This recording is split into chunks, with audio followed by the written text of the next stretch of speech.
संत जनाबाई नावाच्या पुस्तकामध्ये एक लेख लिहिला. शिक्षक प्राध्यापकांनी काय करायचं असतं, फक्त वर्गामध्येच फक्त शिकवायचं नसतं, त्या व्यतिरिक्त सुद्धा खूप मोठी जबाबदारी आहे. थोडा इतिहास बघा. स्वातंत्र्याच्या काळामध्ये, स्वातंत्र्य पूर्व काळामध्ये आणि आता पावेतो प्रख्यात्रेचं व्याख्यान विधानसभेतलं म्हणलं की सगळे विरोधातलेही सत्तेतलेही ऐकायला उभे राहायचे. मायबाप काय काम काय आहे. कारण बहुतांश वेळा आमच्याकडं समाज प्रश्नार्थक चिन्हानं पाहतो.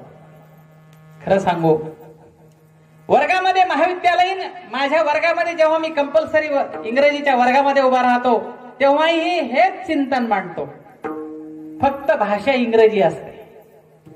खरं सांगू, साहित्याचा आत्मा एकच आहे. साहित्याचा आत्मा एकच आहे.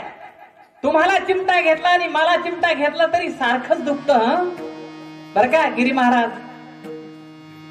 मग तो इंग्रजी माणसाला चिमटा घेतला म्हणजे तो हसत नाही आणि मराठीवाला घेतला म्हणजे तो रडतो. No, not like that. तसं नाहीये. साहित्याचा आत्मा एक आहे. साहित्य एका विशिष्ट धाग्यानं बांधलेला.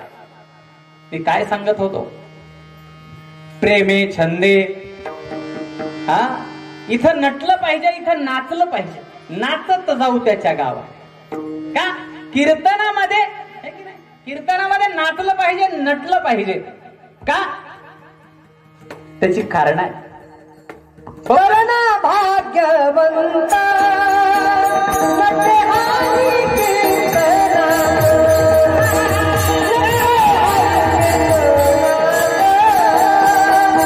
नटे हरी कीर्तना.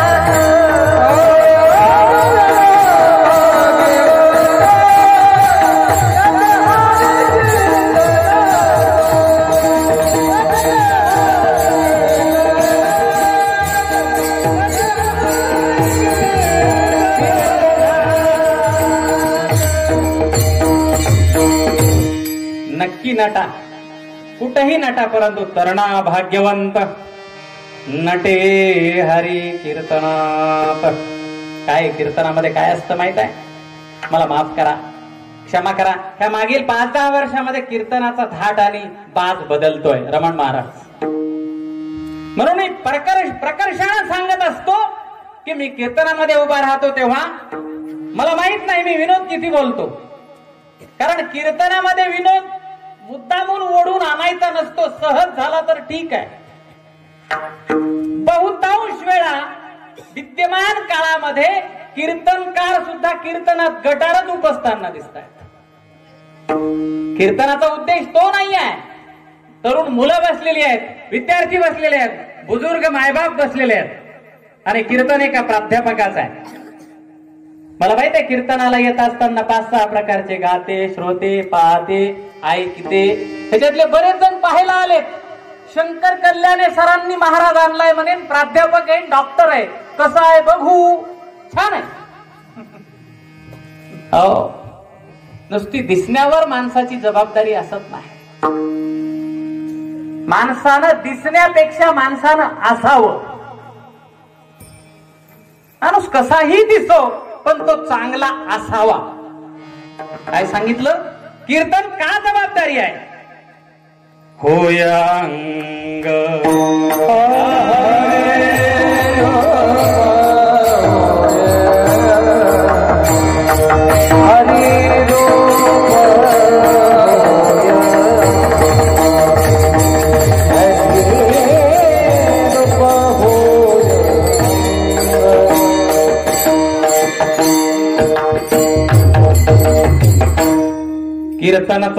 कीर्तन चांग होयांग हरिरूप.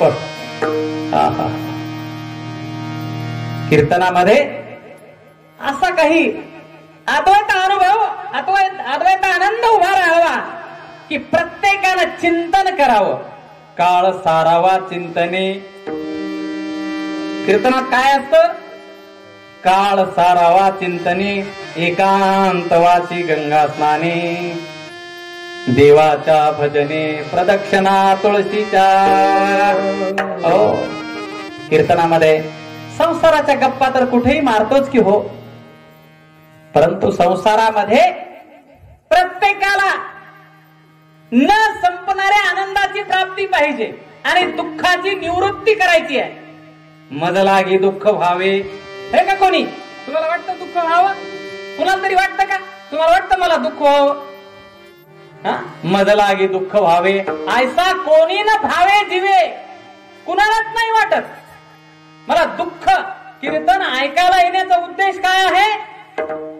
परम दुःखाची निवृत्ती आणि परमानंदाची प्राप्ती. मज लागी दुःख व्हावे, कुणालाच वाटत नाही दुःख व्हावं. आणि जर तुम्हाला दुःख व्हावं असं वाटत नसेल तर कीर्तनामध्ये येऊन भगवत नामाचं चिंतन केलं पाहिजे, जीवन जगण्याचं चिंतन केलं पाहिजे. मग मात्र आपल्याला तिकडं जाण्याचा रस्ता सुचल्याशिवाय राहणार नाही. विठ्ठल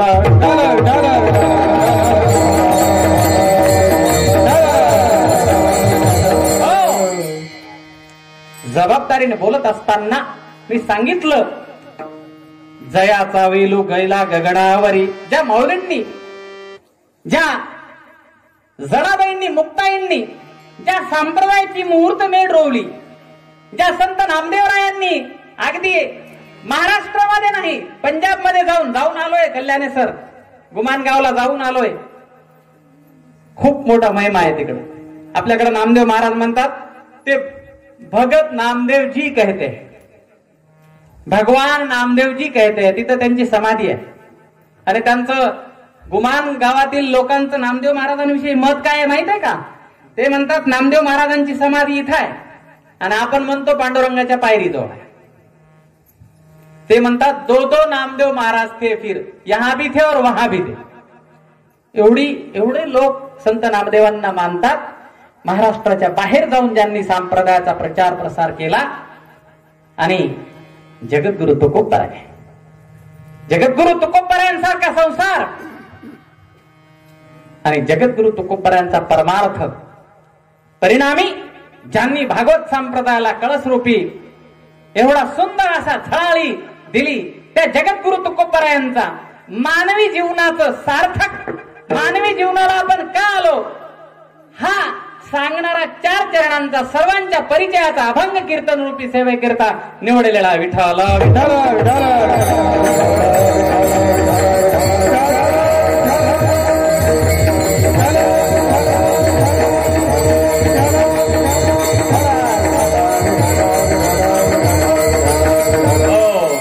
सगळे सोबत वाजव. जगद्गुरु तुकोबराय म्हणजे वारकरी संप्रदायाचा कळस. प्राप्त कीर्तनरूपी सेवेकरिता निवडलेल्या अभंगामध्ये जगद्गुरु तुकोबराय तुम्हा आम्हाला सर्वसामान्य माणसाला उपदेश करत असताना मानवी जीवनाचं सार्थक, मानवी जीवन आपण माणसाच्या जन्माला का आलो हे सांगण्याचा प्रयत्न करतात. आणि प्रत्येक गोष्ट, प्रत्येक व्यक्ती सांगत असताना कोणी ना कोणी कोणता ना कोणता दाखला देऊन सांगत असत.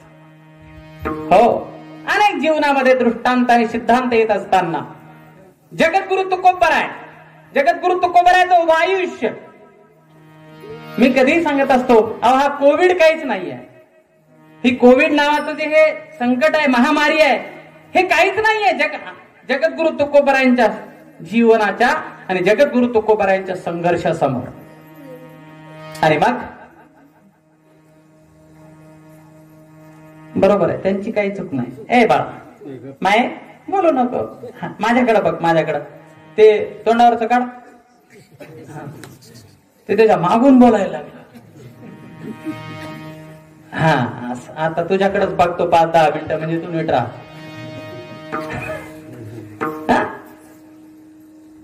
जगद्गुरु तुकोबरायांचा उभा संसार ज्यांनी पंढरीशी पांडुरंग परमात्म्याला अर्पण केला, त्या जगद्गुरु तुकोबरायांकडे प्रत्येक जण काही ना काही प्रश्न विचारण्यासाठी जातो.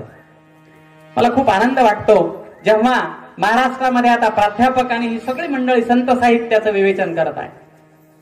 परंतु जेव्हा जेव्हा संत साहित्याचं जीवनाच्या अनुषंगानं विवेचन केलं जातं तेव्हा निश्चितच संत साहित्यातून प्रचंड मोठ्या संघर्षाची क्षमता तुमच्यामध्ये मध्ये आल्याशिवाय राहत नाही. आणि म्हणून जगद्गुरु तुकोबराय प्राप्त कीर्तन रूपी सेवेकरता निवडलेल्या अभंगामध्ये मनुष्य देहाला येण्याचं कारण प्रतिपादन करत असताना एक 4 अत्यंत महत्वपूर्ण गोष्टी आहेत. लक्षात घ्या. काही काही गोष्टी पुन्हा पुन्हा मिळतात. कोणत्या कोणत्या? लक्षपूर्वक आहे का?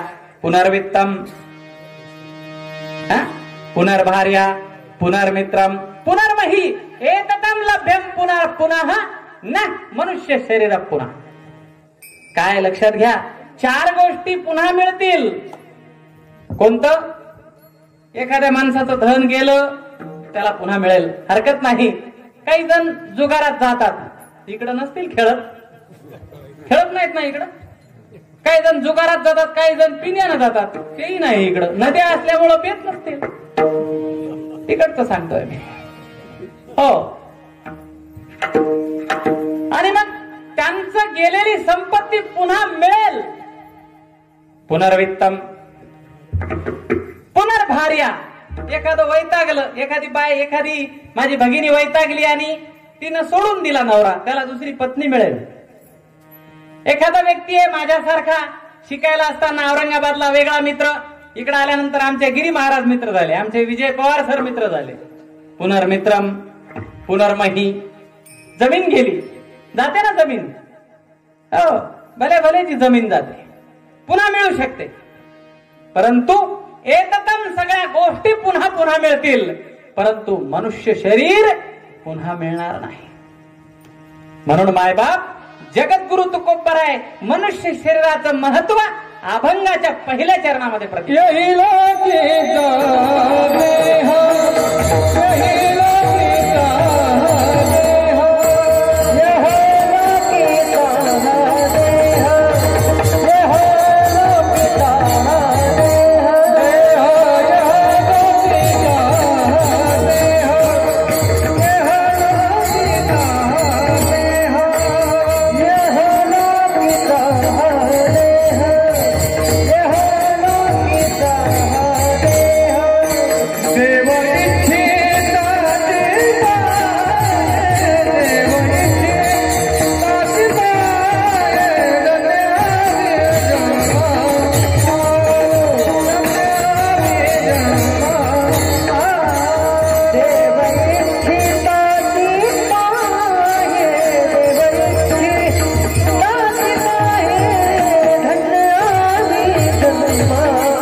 पृथ्वी तलावरचा, लोकीचा हा म्हणजे हा पृथ्वी तलावरचा देह.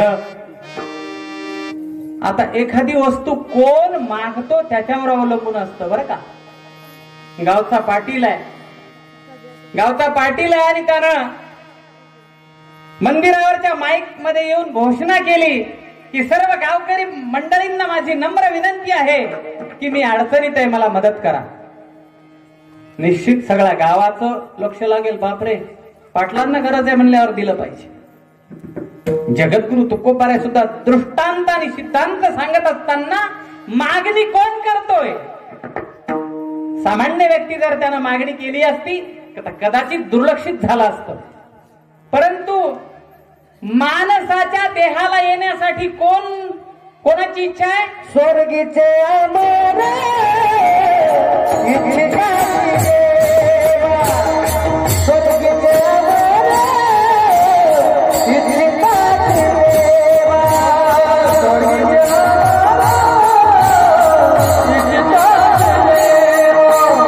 स्वर्गीचे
स्वर्गीचे अमर इच्छिता ती देवा मृत्यू लोकी व्हावा जन्मावा.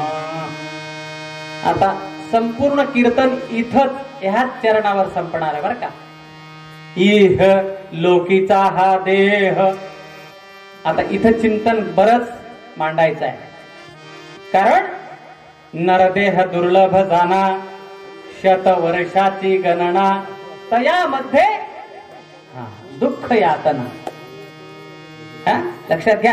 एक आता सप्रमाण बोलायचं, अप्रमाण एकही वेळ बोलायचं नाही. नरदेह दुर्लभ जाना.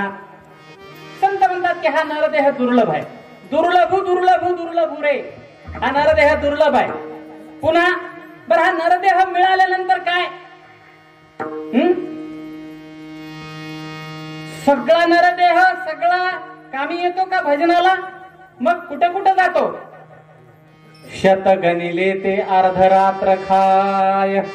काय मध्ये बालत्व पीडा रोग क्षय काय भजनासी उरले ते पाहेगा. माय बाप विचार केलाय का कधी? नरदेह दुर्लभ जाना शतवर्षाची गणना. 100 वर्ष 100 वर्षामध्ये अर्धत आयुष्य झोपण्यातच गेलं. शत गणिले ते अर्धरात्र खाय. आता हे लेकरांना परमार्थ करता येत नाही. मी सांगितलं ह्या एवढ्या चरणावर संपूर्ण कीर्तन संपणार आहे. कारण ह्या एकट्या अभंगावर 7 दिवस कीर्तन करता येतं काल्यासहित. विठाला विठाला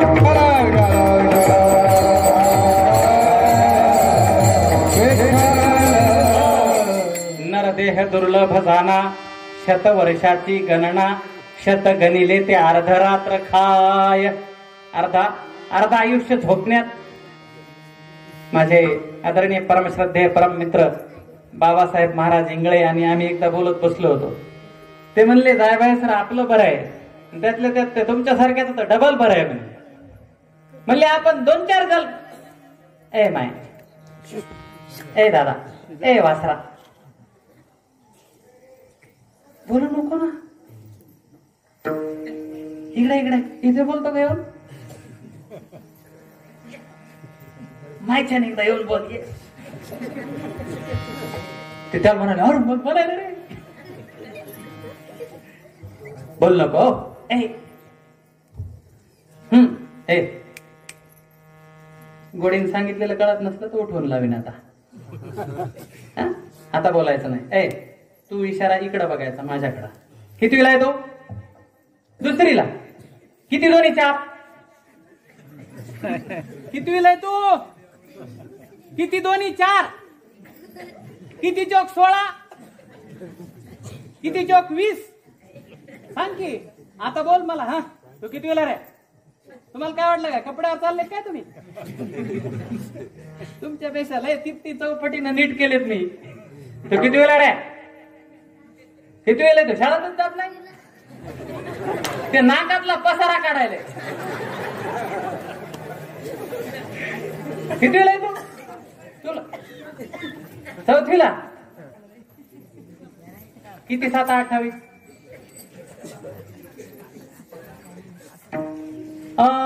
बफेलोची स्पेलिंग सांग.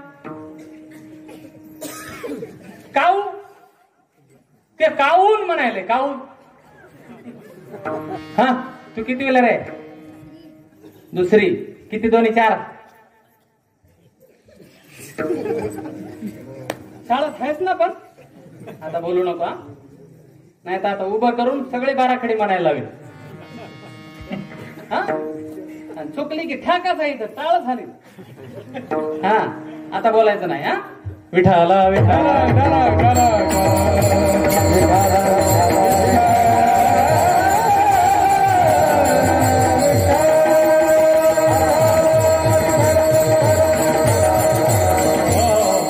वर्गात पुढं बसलेले पोरं कसे नीट करायचे चांगलं माहित आहे. तुम्हाला काय वाटत असेल तर पुढे बसलेले आधी आम्ही नीट करत असतो, मागचे आपोआप नीट होतात. शतगणिले ते अर्धरात्र खाय, मध्ये बालत्व पीडा रोग क्षय, काय भजनाशी उरले ते पाहे गा. विचार केला पाहिजे. एक म्हणून अर्ध आयुष्य झोपेत गेलं, लहानपणात गेलं, कळालं. एक जण आमच्या गावाकडं एक जणाला 40 वर्षाचा होता. मी म्हणलं जय हरी जय हरी. कीर्तन झालं, कीर्तनामध्ये म्हणलं रामकृष्ण हरी. ते म्हणले माळ घालायची लय इच्छा आहे हो. दरवर्षी मला कीर्तनात महाराज तुमच्या हातात माळच घालतो पुढच्या वर्षी बर का कल्याणे सर. हो मला खूप जण भेटतात. मग मी माणूस असा आहे की त्याचा गळा चापलीत असतो. मग ते गळा चापलला की बगळ मंगळसूत्राचं गिराईक. माझ्या माता भगिनी बसलेल्या आहेत. लग्न झालेल्या माता भगिनीच्या गळ्यात मंगळसूत्र नसतंय का असतंय? असतंय ना. मग महाराष्ट्राच्या मातीमध्ये जन्मलेले आपण सर्व या महाराष्ट्राच्या मातीचे सुपुत्र असताना आपल्या गळ्यात पांडुरंगाच्या माळे का नाही? नाही म्हणले आम्ही लय शिकलो. व्हॉट इज मीन बाय लय शिकलो? शिक्षण म्हणजे काय? शिक्षण म्हणजे संस्कृतीचा तोडागोडा करणे म्हणजे शिक्षण आहे. हू टोल्ड यू? कुणी सांगितलं तुम्हाला हा शहाणपणा? आणि मी कधीही सांगत असतो अर्धवट शिकलेल्या लोकांनी सगळ्या विचाराचं वाटोळं केलं. विठाला